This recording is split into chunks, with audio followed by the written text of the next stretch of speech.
राजेश एक छोटा से गांव का लड़का था जिसकी आंखों में बड़े बड़े सपने थे।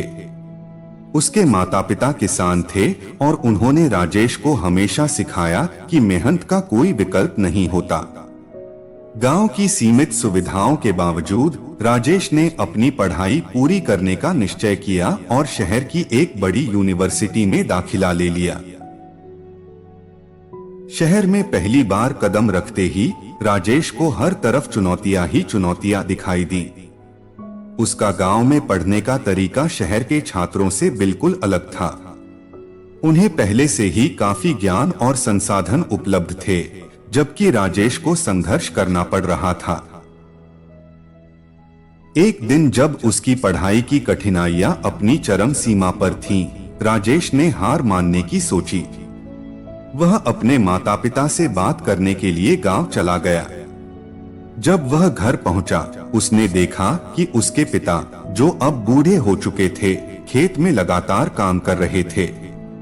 पिता के चेहरे पर झुर्रियां और शरीर पर थकान की छाप थी, फिर भी उन्होंने मेहनत करना नहीं छोड़ा था।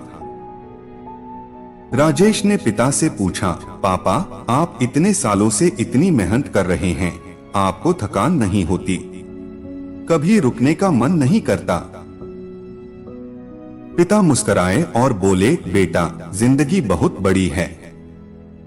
मुश्किलें आती हैं, लेकिन अगर तुम एक कदम भी पीछे हट गए तो जिंदगी के इस सफर में पिछड़ जाओगे।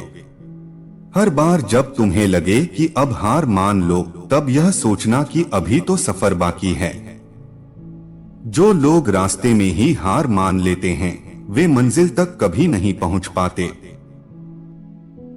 राजेश को अपने पिता की बातों में छिपी गहराई समझ आई। उसने महसूस किया कि असली संघर्ष वही होता है जब इंसान अपनी सबसे कमजोर स्थिति में होता है, लेकिन तब भी वह हार मानने की बजाय आगे बढ़ने का फैसला करता है। राजेश वापस शहर लौटा और इस बार उसने न केवल मेहनत की बल्कि आत्मविश्वास भी बनाए रखा। समय बीतने के साथ उसकी कड़ी मेहनत रंग लाई। उसे नौकरी मिली और धीरे धीरे वह अपने गांव के अन्य युवाओं के लिए प्रेरणा का स्रोत बन गया। ये कहानी हमें ये संदेश देती है कि जिंदगी में मुश्किलें आएंगी, लेकिन वह लोग ही सफल होते हैं जो अपने रास्ते से कभी पीछे नहीं हटते। हर चुनौती को पार करना ही असली जीत है। जिंदगी बड़ी है, सफर लंबा है, बस चलते रहो।